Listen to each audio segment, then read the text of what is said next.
In a world of ostentatious wealth, a humble woman faced ridicule from high society snobs, unaware that her fortune vastly surpassed theirs. They noticed her unremarkable beige outfit amidst their lavish attire, overheard their murmurs of "so impoverished," yet never suspected the immense wealth hidden behind her simple demeanor or the profound lesson awaiting them.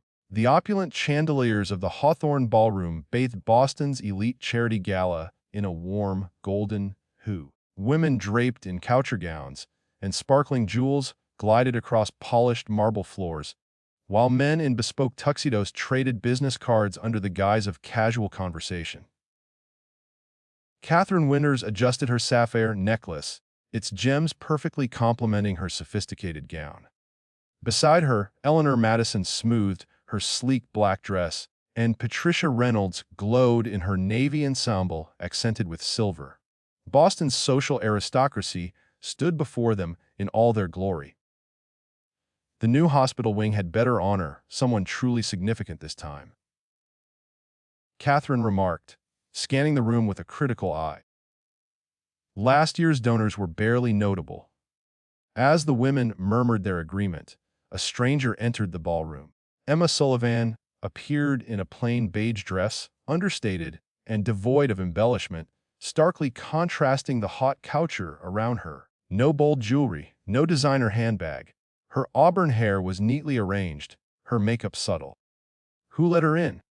Patricia whispered loudly, making no effort to hush her voice. "That dress looks like she's here for a job interview, not a $5,000 per plate fundraiser." Emma navigated the crowd with quiet poise, her 34 years lending her a natural elegance that needed no adornment. She paused to examine the blueprints for the children's hospital expansion, the evening's chosen cause, her gaze lingering on details others ignored.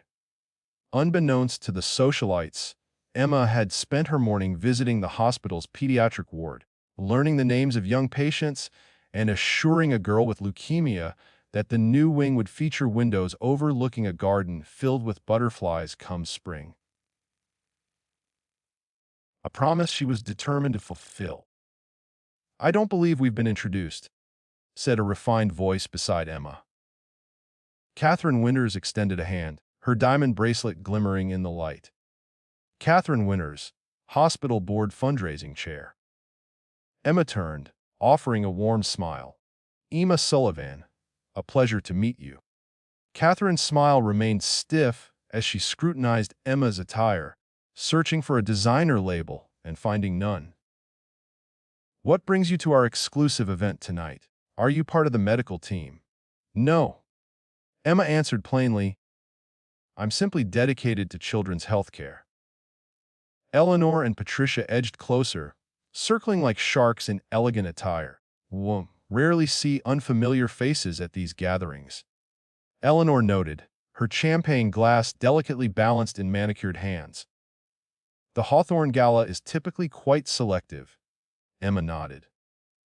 "The invitation highlighted the pediatric oncology wing, a cause I deeply care about." Patricia shared a fleeting glance with Catherine, eyebrows raised. "Every little donation counts, I suppose, though tonight's contributors are mostly in the 6 and 7-figure range." "It all adds up," Emma responded calmly. Catherine's eyes narrowed slightly, unsettled by the quiet confidence of this unassuming woman. "Your dress," she began, her voice laced with feigned concern. "Is it a vintage piece?" The question lingered, its underlying jab clear. Eleanor barely hid a smirk behind her champagne flute. "It's just simple," Emma replied, unfazed. "I find ornate designs can be distracting." "How sensible," Catherine said, her tone turning the word into a subtle slight. "We must introduce you to Montgomery Wells, last year's top donor. $5 million for the emergency department. Monty enjoys meeting ordinary folks." Emma's eyes held a quiet wisdom. "I'd like that." As they led Emma across the ballroom, Catherine discreetly signaled her clique, rolling her eyes when Emma wasn't looking. Whispers trailed them. "Who invited the office clerk? Eyes that dress from a discount store." Poor thing, she's clearly out of place. Dr. James Harris, the hospital's chief of pediatrics, approached with a warm smile. Ladies, delightful to see you again. His expression brightened upon spotting Emma. Miss Sullivan, I didn't know you'd be here tonight. Catherine's perfectly groomed eyebrows shot up. You know each other. Before Emma could reply, Dr. Harris continued eagerly. Miss Sullivan toured our pediatric ward this morning, spending hours with the children. Little Sophie can't stop talking about the butterfly garden you promised her. Catherine's smile tightened. How generous. But, Dr. Generous, Miss Sullivan was about to join us to meet Montgomery Wells. Monty's tied up with the mayor right now. Dr. Harris replied. Perhaps Miss Sullivan could share her insights on the new wing's design while we wait. Her perspective could be invaluable. Patricia let out a delicate laugh. James, dear, I'm sure Miss Sullivan is more interested in the appetizers than architectural plans. It's all rather technical, after all. Emma remained silent, her face revealing nothing. Actually, Dr. Harris said, his tone cooling. Miss Sullivan posed remarkably astute questions about our pediatric care protocols this morning. I'd welcome her input. Catherine smoothly interjected, James, we wouldn't want to overwhelm our guest. These events can be daunting for newcomers. She turned to Emma with rehearsed condescension. The donor circle operates quite differently from typical hospital visitors. It's rather intricate. Across the room, the hospital's executive director took the stage. Catherine's eyes sparkled with anticipation. Ladies and gentlemen, we're moments away from announcing our major donors for the new children's wing. She whispered to her friends. This is our time to shine, darlings. Emma glanced at the stage, then at her watch. If you'll excuse me, I need to step out briefly. Of course, Catherine replied, barely masking her relief. The restrooms are down the hall to the left, though I doubt they'll help with that dress.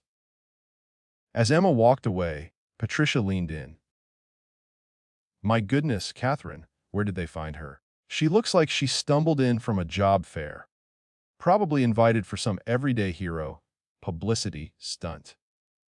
Catherine said dismissively. You know how they need relatable faces for their donor brochures. Eleanor nodded smugly. Did you see her face when you mentioned Montgomery's 5 million? I thought she'd faint.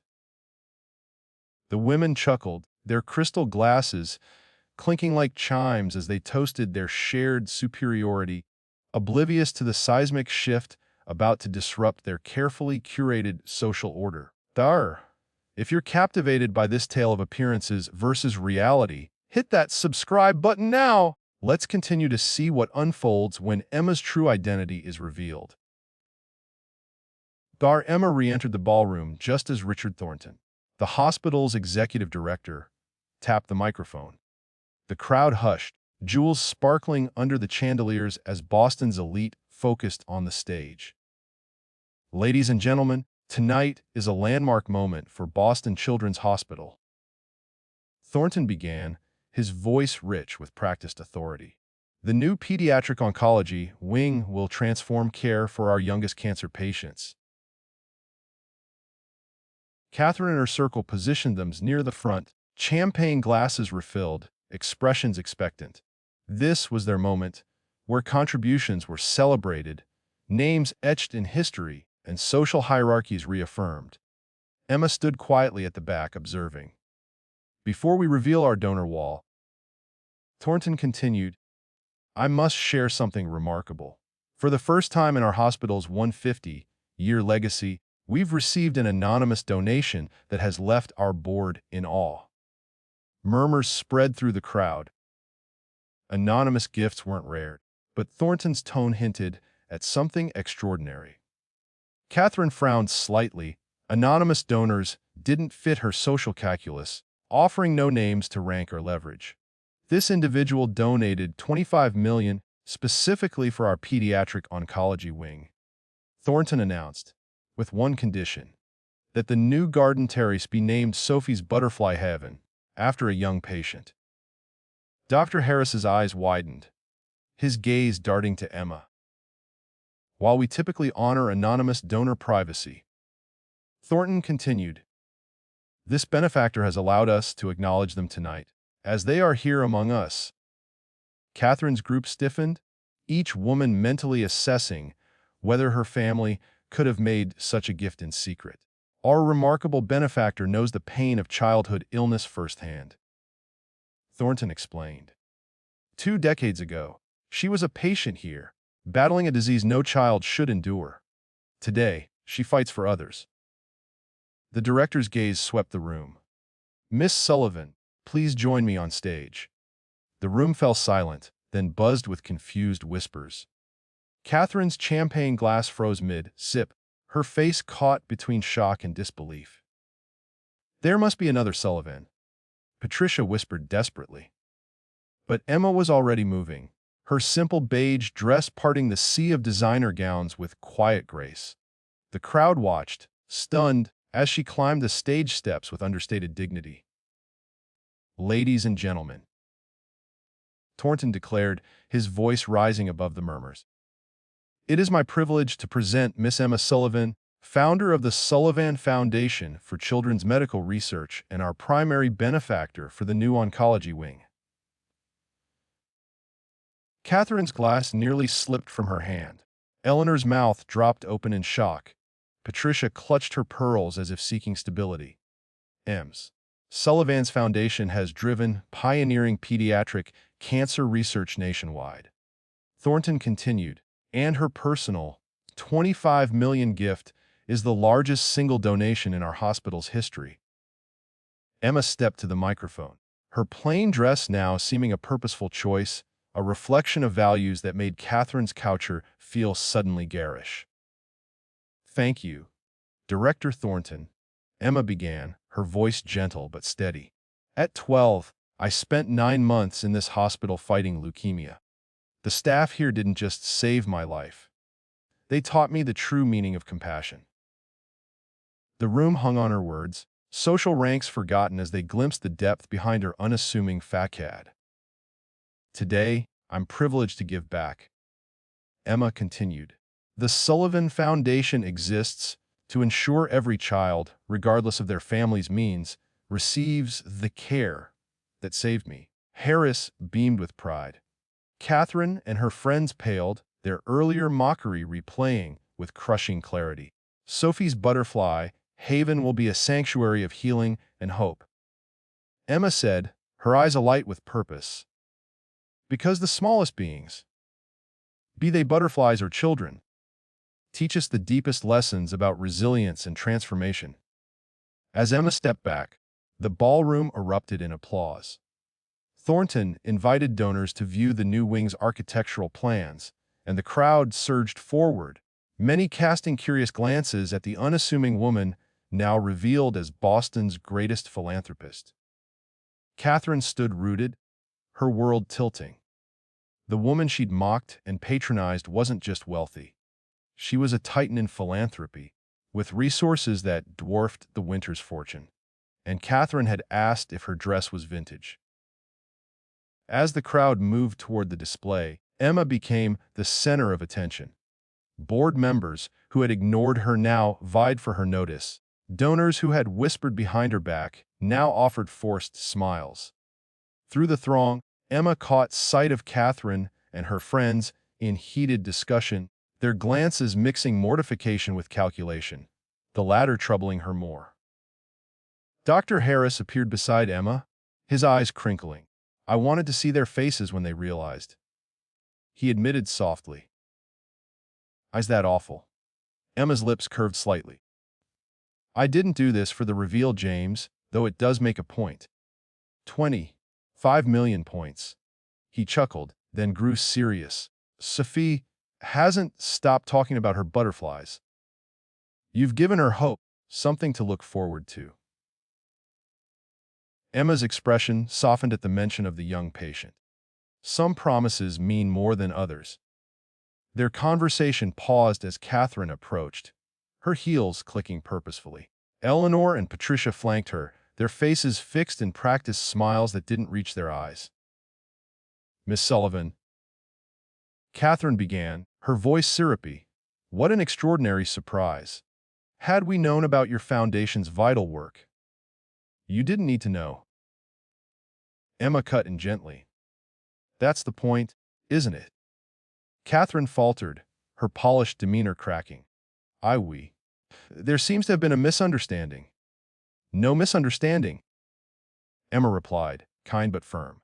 "You saw what you chose to see, a woman you judged by her attire and connections, not her character." Eleanor stepped forward, her diamond earrings catching the light. "We meant no offense. These events have certain expectations, you see." "Yes," Emma agreed. "And tonight has revealed what those expectations truly mean."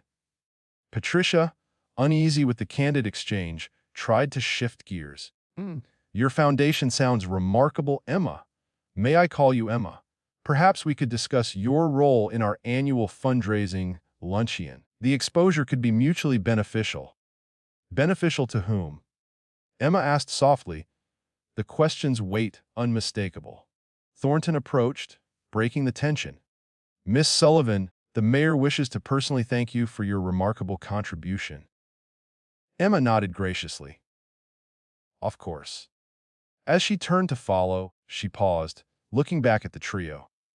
"The children's wing opens in 6 months. I hope you'll visit. Not for a photo op, but to meet the children whose lives will be changed. Their perspectives might surprise you." Left behind, Catherine's composure faltered further. "Did that just happen?" she whispered.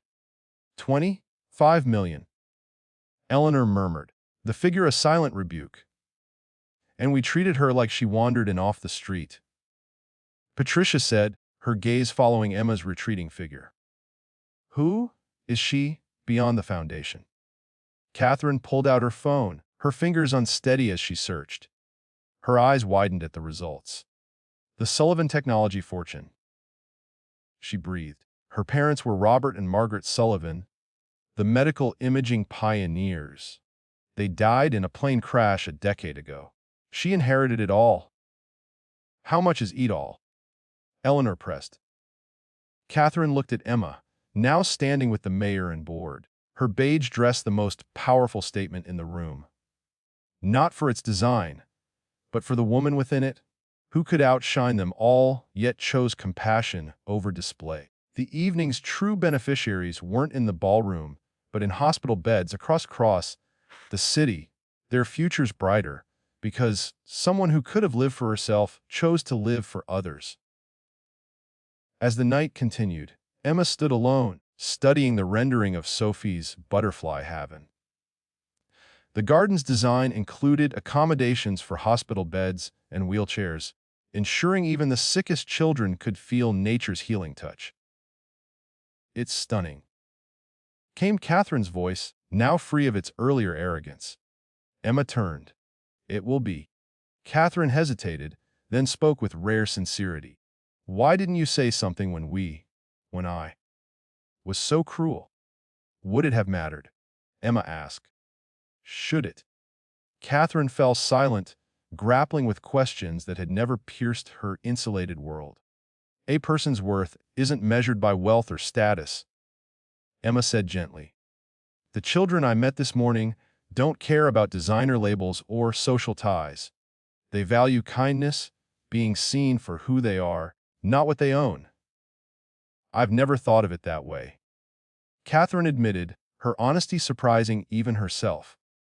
"Most don't, until something forces them to," Emma replied. She gestured to the hospital rendering. "Every child who enters this wing deserves equal respect, no matter their circumstances. Just as every person here does, regardless of their attire or lineage." Catherine's makeup couldn't hide her flush of shame. "I acted horribly." "Yes," Emma said simply. "The question is, what will you do with that realization?" Before Catherine could answer, Thornton called for attention. The room quieted as he prepared to unveil the donor wall, where names would be etched in order of contributions with Emma's at the top. Ladies and gentlemen, we honor those whose generosity has made this children's wing possible, he said.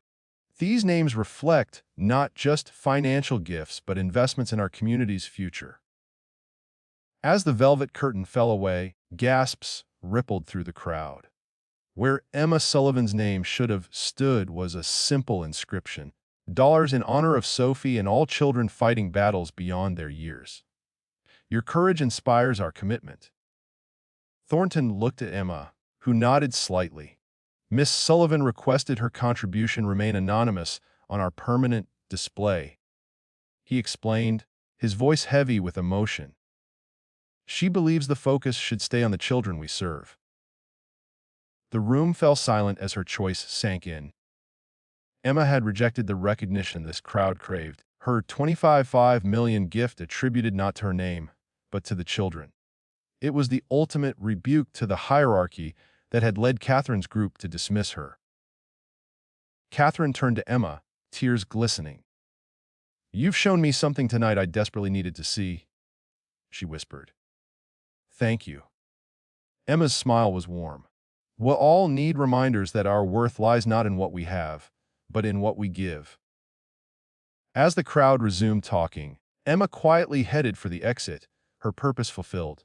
Not just a donation, but planting a seed of change in unlikely soil.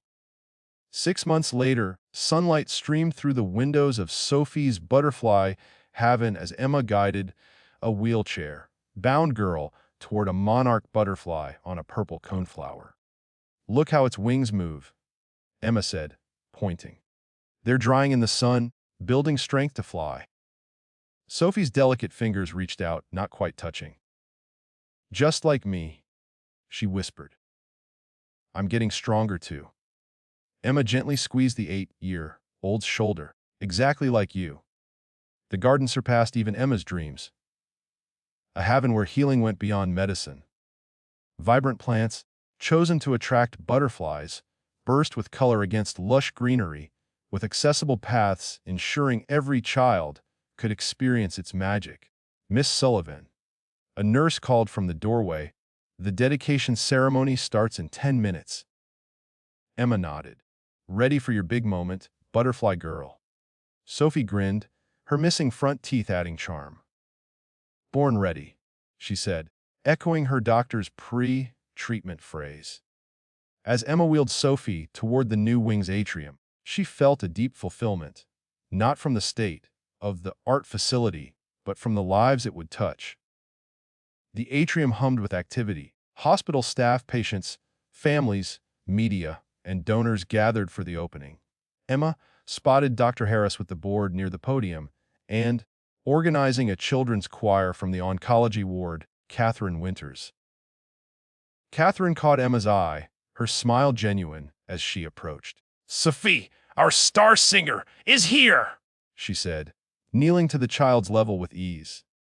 Gone was her former condescension, replaced by authentic warmth.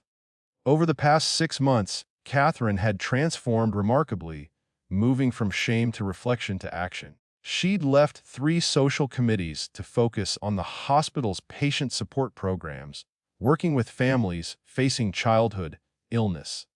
"The kids are thrilled," Catherine told Emma, standing. "They've rehearsed their song for weeks." Emma nodded. "It sounds beautiful. Mozart would approve." "It was your idea for them to perform," Catherine reminded her. "You said their voices should open this space." "You were right." Thornton approached, clipboard in hand. "Miss Sullivan, Sophie, ready to take your places by the ribbon." The ceremony was simple and dignified, with brief speeches focused on the children. When Sophie and 3 other young patients cut the ribbon, their faces glowing with pride, the atrium filled with tears. Afterward, as attendees toured the facility, Emma and Catherine stood near Sophie's butterfly haven. "I owe you an apology," Catherine said, watching butterflies flit among flowers. "Not just for that night, but for a lifetime of judging people by the wrong standards." Emma shook her head. "You've apologized enough. Your actions these past months speak louder." Catherine smiled wryly. Eleanor and Patricia think I've gone mad, spending my days with sick kids instead of planning luncheons. Utterly scandalous. And you? Emma asked. I was asleep most of my life, Catherine said simply, judging by appearances, collecting status instead of meaning.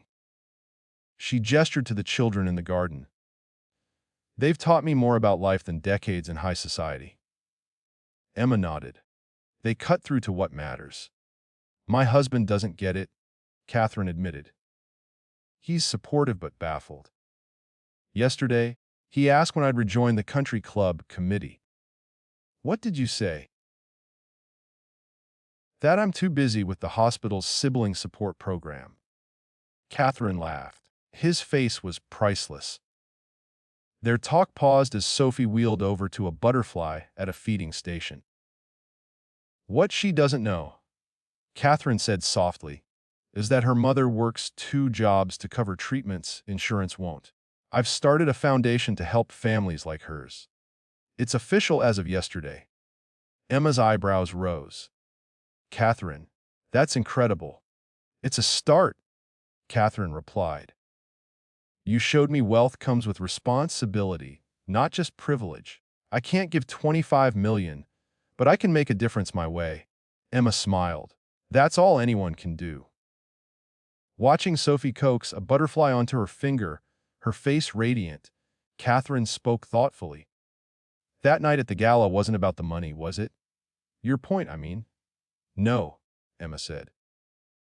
It was about looking beyond surfaces, seeing worth beyond clothes or status. I judged you by your dress, Catherine said quietly. And now? Emma asked. Catherine's gaze shifted to Sophie, then back. Now I try to see people for who they are, not how they look. It's harder than it seems. The best changes always are, Emma replied. A nurse signaled that the children's choir was ready for their final performance. As they walked to the atrium, Catherine paused. Thank you, she said, for the humbling I needed and the chance to be better. Emma squeezed her hand. We're all works in progress, Catherine. Butterflies don't start with wings. In the sunlit atrium, the children's choir sang, their voices a chorus of hope from those who knew the value of each day and the true essence of transformation. We all judge by appearances at times, don't we? But as Catherine discovered, looking deeper reveals true worth. If this story moved you, hit subscribe and join our community. Share in the comments where you're watching from or a time when you or someone you know was misjudged based on looks. Remember, our value lies not in possessions or status, but in our character and impact. Join us next time for another tale of life's deepest lessons. After all, the greatest transformations often start with a simple shift in perspective.